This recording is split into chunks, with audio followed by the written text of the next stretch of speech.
Carolyn, why Liberia? I was over here in 2002, and while visiting the school campus, I felt the Lord really calling me as I was teaching in some of the classes. So that's why I'm back in Liberia. Gotcha. Yeah. Word association. If I say Liberia, what's one word that would describe it for you? Totally different lifestyle. Totally different lifestyle and different types of people. Can you give me one word? Liberia Liberia. is different. Okay, great. When did you come here again? 2002, May of 2002. How long have you been here? I got here in June the 29th of 04. Okay, so you've been here about 9 months. Yes. But I came in 02 also, Gotcha. 2002. Yeah.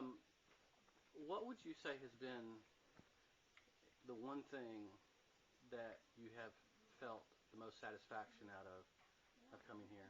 The most satisfaction that I have felt since I've been here Mm-hmm. is being able to just get up and go and teach every day and teach the Bible classes to the students who may have never even seen a Bible or touched the Bible, and just see their enthusiasm for just being able to hold a Bible or the Word of God. Wow. Tell me a little bit about your students.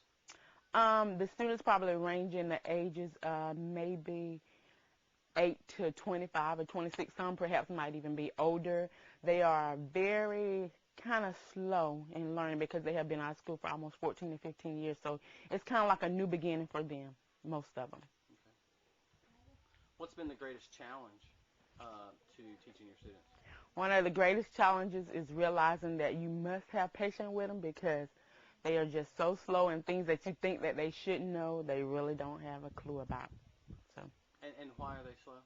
They've been out of school for almost 14, 15 years because of the war situation. Yeah. How long have they been going back to school full time, most of them? I think they started back in 2003. I'm not for sure exactly. Gotcha. Yeah. Most of the students we've seen around the village seem to be very hungry for learning. Yes. Would you concur that that's a Definitely, so I would agree to that. They are very hungry for the Word and just school, period, because they've been out so long, and most of them do want to learn. What's a typical dream that you hear one of your students talk about? A typical dream for most of the students here is just learning here and getting to America. Yes. I want to go to America. America. Can you give me a personal story of maybe one child or something that you've seen, just something really neat in?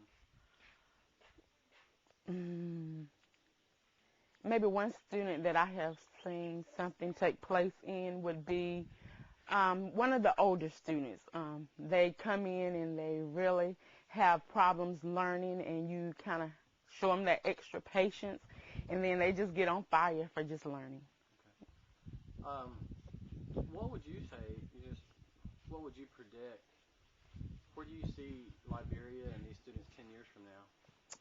10 years from now, I see this ministry being completed and just a bunch of radical individuals for Christ in this area. Do you think that a village like this is a good experiment, if you will, or a good way to develop a core group of people to go out and affect their country? Definitely so, because you have the ones who, like I say, are very hungry and thirsty for the Word of God, and once they really get in there and study the Word of God and get the Word for themselves, they will definitely impact this area. What else do you do here besides teach? I spend some time at our medical clinic, assisting there with the nurse that's there, basically. Now, you are an RN as well, is that right, or an LPN? LPN. Tell me about how your training has helped you do what you do here. My training, let's see. Okay. Well, I haven't been that busy here in the medical clinic as much because when I first got here, it was a free medical clinic, so it was not very much work to do here. So most of the things that she treats and the things that I assist her with is just things that take place or you would catch in Liberia. Gotcha. What does your family think about you being over here? Oh, whenever I talk to my family about coming, everybody thought I was just really crazy and wild. And I have to remind them, so many people in life are crazy, but what are you crazy for? I say I'm crazy for Jesus, so it's okay. And you all will be fine, and I will too. Same God that's taking care of me is going to take care of you all. Yeah. If you were to be able to, if you were able to just speak it into existence, besides the world being perfect and everybody loving God, what would you say to those who are going to be watching this as far as why they should become involved? Right.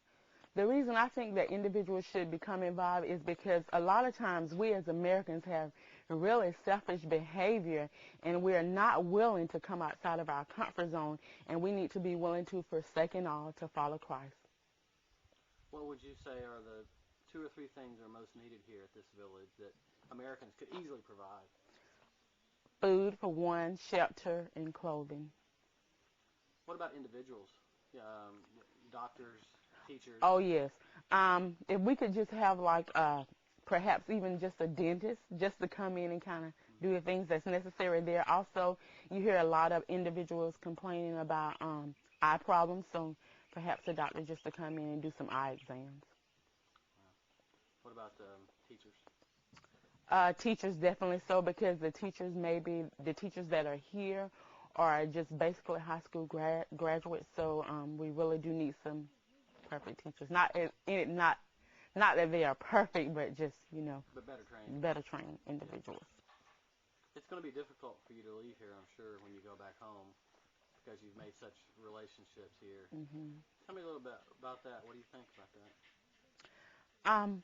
Returning back home is going to be very difficult, but I know that I will be coming back, so that's one of the high expectations of it.